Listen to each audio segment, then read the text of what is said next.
যাক, অবশেষে 5 বছর টাকা জমিয়ে আইফোনের এখন একটা আইফোন 15 প্রো ম্যাক্স কিনতে পেরেছি। এখন তো বন্ধু মহলে আমার বেশ ডাক সুনাম হবে, সবার গায়ে তো খুব জ্বালানি হবে আমার হাতে আইফোন 15 প্রো ম্যাক্স দেখে। কি যে একটা শান্তি লাগছে বলার মতো না।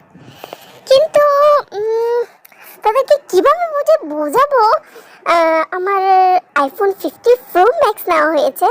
আচ্ছা, তারা তো 3টা ক্যামেরা দেখেই বুঝতে পারবে, পকেটে নেই। আরে ক্যামেরা যে 3টা তা তো দেখা যাচ্ছে না, পুরোটাই পকেটে ঢুকে গিয়েছে। এখন যে কি করা যায়? আইডিয়া, একটা টিস্যু যদি পকেটের ভিতরে ঢুকিয়ে দিই তাহলে আইফোন 15 প্রো ম্যাক্সের 3টা ক্যামেরায় দেখা যাবে। তখন সবাই সহজেই বুঝে যাবে আমি 15 প্রো ম্যাক্স কিনেছি। কি একটা মজা যে হবে! এখন তো সবাই আমার হাতে আইফোন দেখে খুবই চলবে। উফ, কি যে একটা শান্তি! এতদিন পরেই মনে হবে যে আসলে শান্তি পাচ্ছি। যাক, এখন তো দেখা যাচ্ছে। কি রে, তারা কি আমার আইফোনটা কেয়ার করলো না? তাহলে একবারে যে জিজ্ঞাসা করলো না?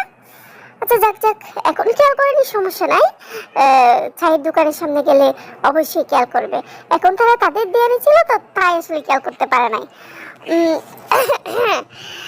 তোরা কেমন আছিস রে সবাই? বেশ কিছুদিন পরে দেখা হলো।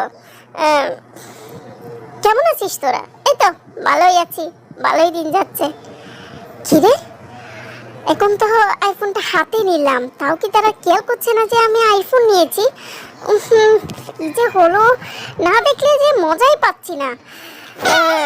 আচ্ছা, যাক, দেখা যাক, অবশ্যই তো খেয়াল করবে।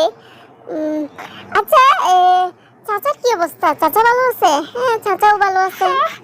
আচ্ছা, পড়ালেখার কি অবস্থা বলতো? সেটাও ভালো আছে। পড়ালেখা তো আর আমারই তেমন এটা করতে মন চায় না, বল, সেরকমই আছে। দূর বাবা, ওরা তো দেখি খেয়ালই করছে না। এখন তো দেখি নিজেরই বলতে হবে যে আমি আইফোন 15 প্রো ম্যাক্স কিনেছি। তোরা কি খেয়াল করেছিস? আমি কিন্তু নতুন ফোন কিনেছি, আইফোন 15 প্রো ম্যাক্স। আরে কি বলছিস? তুই আইফোন 15 প্রো ম্যাক্স কিনেছিস? সত্যি? তুই এত টাকা কোথায় পেয়েছিস? নিশ্চয়ই চুরি করেছিস। না, আমার তো মনে হয় কিনতে একটা তুই বিক্রি করে দিয়েছিস, তাই না? না হলে তো তোর এত ক্ষমতা নেই যে আইফোন 15 प्रो मैक्स किना। ये क्या हुआ? ये तो गजब बेइज्जती है। যাদেরকে জ্বালানির জন্য আইফোন কিনেছি তারাই বলছে চুরি করেছি। এদিকে কি বুঝলেন? নিজের সাধ্যের বাইরে গিয়ে ফুটানি মারাতে যাবেন না কিন্তু।